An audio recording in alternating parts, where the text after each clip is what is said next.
assunto agora é cigarro paraguaio. A gente conversa com Luciano Stremel Barros, presidente do IDESF. Bom dia, Luciano.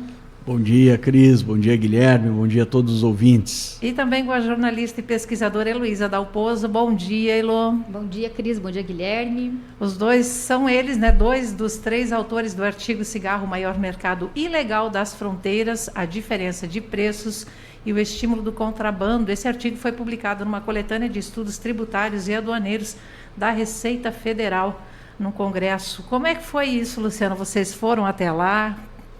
Nós participamos do Congresso, do primeiro Congresso em Brasília, e lá abriu uma chamada de artigos, não é, Lu? E essa chamada de artigos para que apresentássemos artigos de opinião, artigos científicos, que pudessem falar sobre o problema tributário. Nós, como estamos na fronteira, abordamos justamente este tema.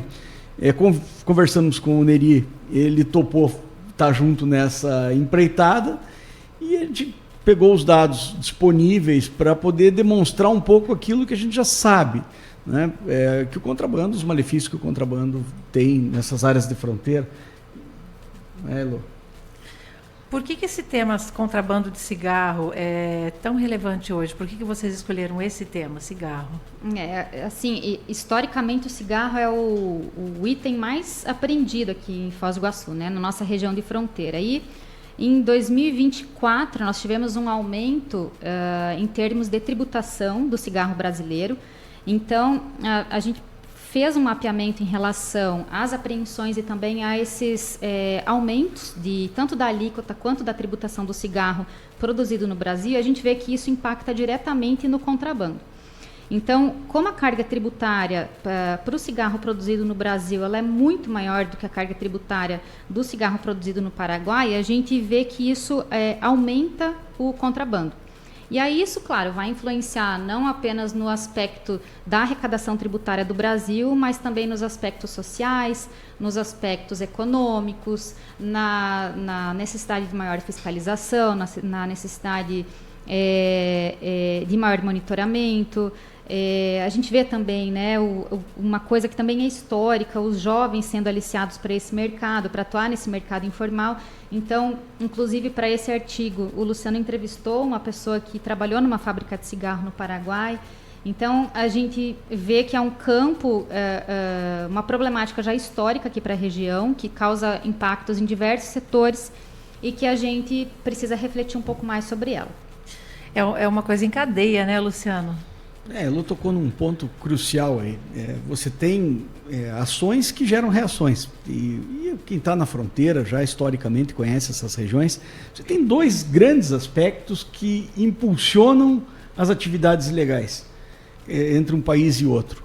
O primeiro deles é a diferença de preços, muitas vezes ancorada em diferenças tributárias entre os dois países. O Paraguai cobra menos imposto, o Brasil cobra mais imposto. O produto fica num preço diferente, porque hoje o custo de produção é muito parecido em qualquer lugar do mundo, os insumos, tudo, mas essa diferença tributária impacta principalmente nesse caso, que é o tabaco, que o Brasil tem uma tributação bastante elevada e o Paraguai é uma tributação bastante incipiente.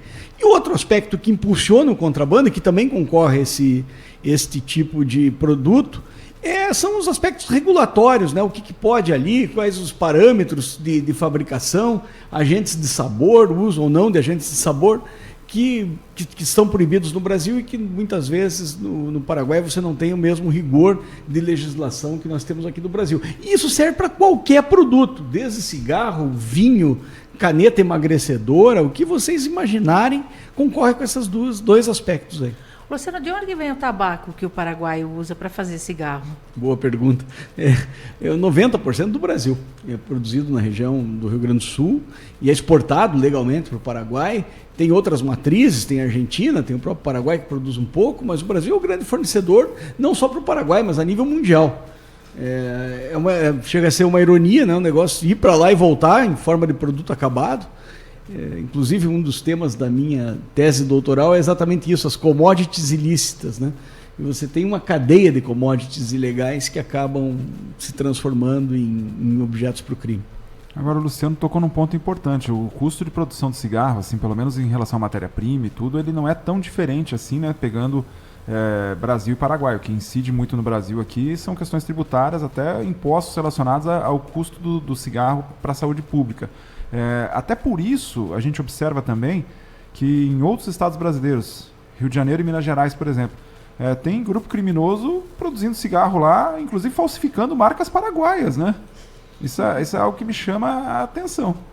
A indústria informal, ela se reinventa, né? Então, assim, enquanto no Brasil você tem a indústria formal pagando até 80% de impostos, no Paraguai gira em torno de 16%. Então, você tem essa questão da diferença de tributação que a gente comentou do Brasil e do Paraguai. Uma vez, isso até faz parte de um outro estudo que nós estamos para lançar aí, a gente tem esse problema do cigarro sendo produzido no Brasil, cigarro ilegal sendo produzido no Brasil. Então, assim, nesse estudo que a gente faz e que nós entrevistamos diversas forças de fiscalização, a gente já verifica que há uma mão de obra importada do Paraguai, inclusive com expertise para montar o maquinário, para produzir esse cigarro, e é uma mão de obra que, assim, hoje eles estão produzindo cigarro ilegal, por exemplo, em Minas Gerais. E falsificando marcas paraguaias, inclusive. Então, hoje eles produzem em Minas Gerais. Eles conseguem ficar um tempo ali. Com muita rapidez, eles conseguem se instalar em outro estado, em outra região, em outro local. Então, a gente vê que é um problema persistente. A gente teve casos também de paraguaios deportados da Polônia. Foi descoberta uma fábrica de cigarros na Polônia também. Então, você vê que isso não é um problema exclusivo do Brasil. Existe uma problemática mundial em relação à fabricação do cigarro ilegal e o que essas autoridades nos indicaram é justamente isso, que a mão de obra formada no Paraguai e o maquinário também é um dos grandes problemas. Para se ter uma ideia, no início dos anos 2000, ali na primeira década, você tinha 60 fábricas de cigarros no Paraguai aproximadamente. Hoje você tem 22, então todo esse maquinário excedente que foi do fechamento dessas fábricas, as grandes tomaram conta do mercado. Né? E esta mão de obra especializada, de pessoas que mexem com maquinário, que sabem regular, que sabem fazer, acabaram estão no mercado e estão usando o grande mercado aqui encostado ao Paraguai, que é o Brasil. Luciano, você falou que o cigarro sempre foi pauta aqui na região, né? Desde que eu me conheço por gente, pelo menos. Teve alguma coisa nessa pesquisa, nesse levantamento que surpreendeu vocês? Olha, é sempre uma surpresa quando você vê dados negativos, né? Uma coisa que a gente já vem estudando e acompanhando ao longo do tempo, mas que a surpresa é isso persistir, é o impacto nas sociedades, não é, Lu? Principalmente relacionado à taxa de evasão nas escolas dos municípios lindeiros ao Lago de Itaipu. Então, é uma coisa que eu, inclusive, não imaginava, porque, assim, quando você olha para as escolas da região, para a educação da região, normalmente você tem, nem a pauta na realidade, você tem, assim, uma impressão positiva. Mas a gente verifica que a evasão escolar é um problema em diversas cidades da região, o que dá indícios do aliciamento do jovem para o mercado ilegal. E depois, para esse jovem retornar para o mercado formal, para uma universidade, para um trabalho digno, é muito mais difícil. Então, essa foi uma das grandes surpresas. Assim, quando a gente pegou os dados de evasão escolar da região, as médias, em algumas cidades, elas são superiores à média Brasil. Para uma região que tem um PIB assim, muito interessante, né, como é a região oeste do Paraná, então são números que saltam aos olhos. Mostra que tem alguma coisa fora da curva, né? Exato. Fora da curva. E o menino chega com 15 anos, ele tem força de trabalho. E se ele sai do colégio para ir ganhar dinheiro com esse negócio, ele não volta para a escola mais. Ele se acostuma naquilo e aquilo é extremamente lucrativo. Então, e você impacta também no desenvolvimento desta região para frente, porque você não vai ter ali um médico, um dentista, um engenheiro. Você não vai ter alguém capaz de fazer a modificação do cenário regional de desenvolvimento. Isso é grave, o governo precisa olhar com mais carinho para isso. Sem falar que do cigarro para outras coisas também é facinho, né? Mudar o... E a gente verifica logística isso. Mesmo. Assim, é logística mesmo. Então, hoje, desde 10 anos atrás, é cigarro, aí a gente teve vinho há 3, 4 anos atrás, a gente tem agora cigarro eletrônico, caneta emagrecedora. Então, assim, os produtos vão variando, né? Tem a sua sazonalidade, tem a sua atratividade econômica, tem a questão do câmbio envolvida, são várias questões que fazem com que tenha o produto da vez. Mas o que é importante também destacar a importância da gente pensar nas juventudes como política pública, né? A gente vê relativamente poucas políticas públicas para as juventudes. E a gente vê que, assim, há o aspecto do envelhecimento da população, há o aspecto da gente ter uma juventude, assim, cada dia mais complexa no sentido de se trabalhar, né, com um aspecto de viver de forma digna, de forma sustentável, para que a gente tenha uma sociedade sustentável. Então, acho que eu considero, né, como pesquisadora, que o grande pecado hoje da análise em regiões de fronteira, principalmente, é não ter as juventudes como um foco de análise. Porque são essas juventudes que daqui 10, 20, 30 anos vão estar aí como força de trabalho, né?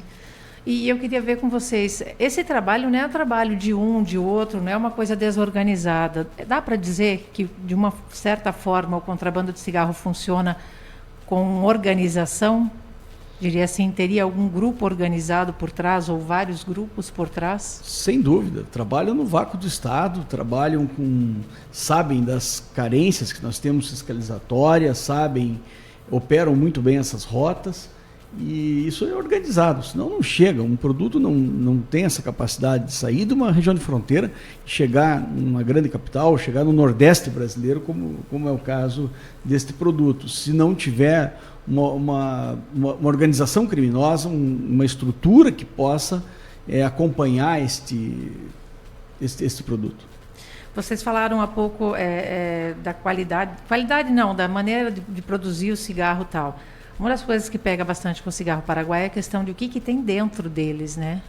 Porque aqui no Brasil a gente tem uma certa fiscalização, pelo menos nas indústrias oficiais, conhecidas, né?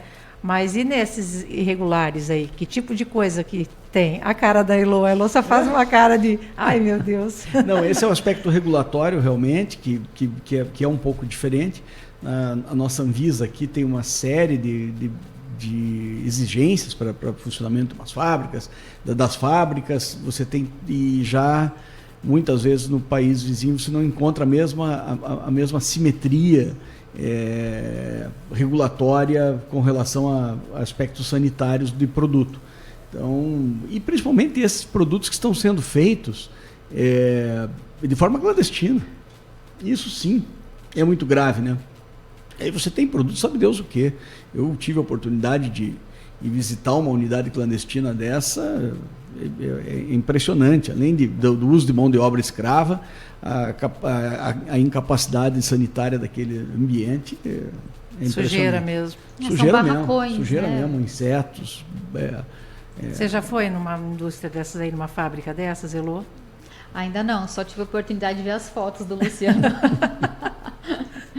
Aí eu quero aproveitar e dar um abraço para o Neri, da Receita Federal, que ajudou vocês nesse trabalho. São 3, né, os autores. Somos 3 autores. E acho que foi legal você tocar nesse ponto, Cris, porque, inclusive, a abertura da Receita Federal, sabe, em abordar essas temáticas.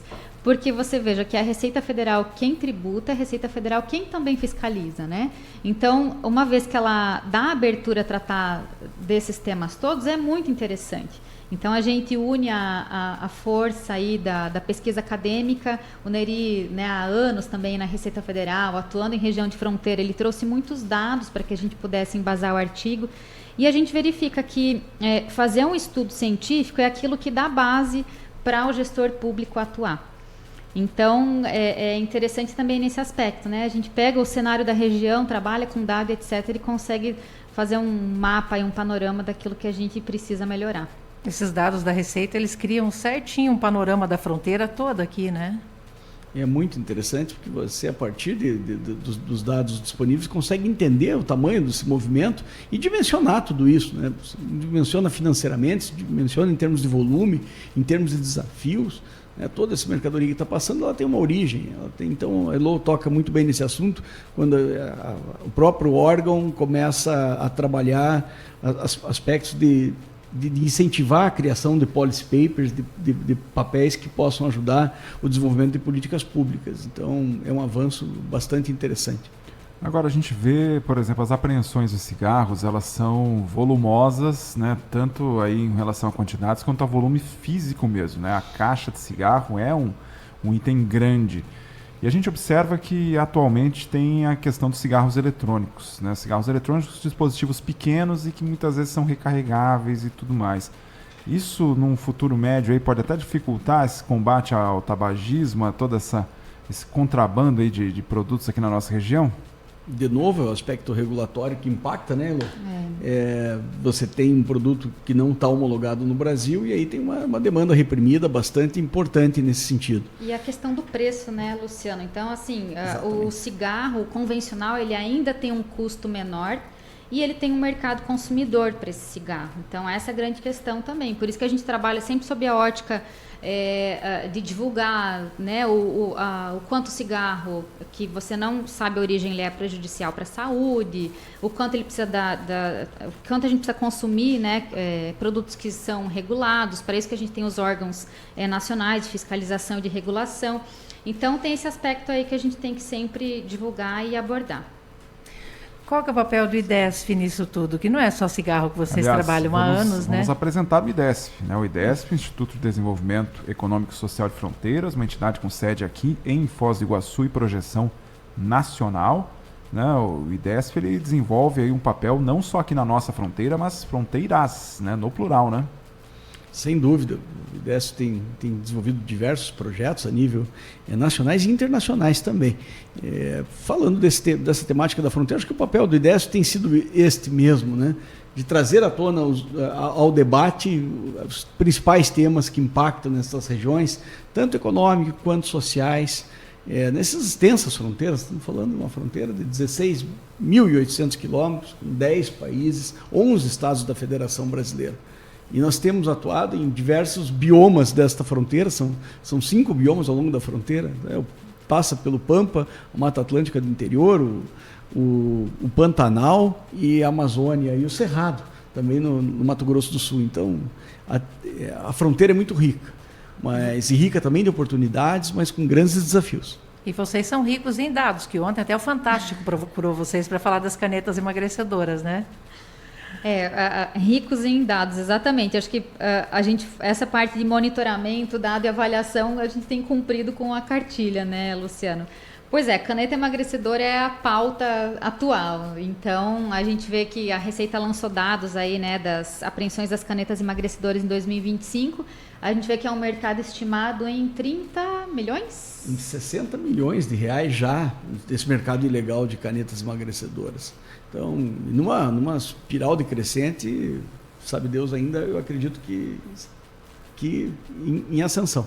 Vai dar pano para outras entrevistas. Vai dar muita conversa ainda. Só vamos passar aqui para os nossos ouvintes, então, sites, redes sociais do IDESF, para as pessoas conhecerem outras informações aí das publicações que vocês fazem. idesf.org.br, lá também tem uma revista científica, que é Redefinições das Fronteiras, fica na aba superior do site, ela está um pouquinho escondidinha ali, mas vocês acessando ali, tem centenas e centenas de artigos falando de toda a fronteira brasileira, dos 3 arcos de fronteira, escrito por especialistas, por pesquisadores desta área. Conversamos aqui na CBN Foz com o Luciano Barros, ele que é presidente do IDESF. Muito obrigado pela participação, Luciano. E também com a Heloísa Dalpozo, jornalista e pesquisadora. Heloísa, parabéns pelo trabalho, muito obrigado pela participação. Obrigada a vocês. Obrigada a vocês dois.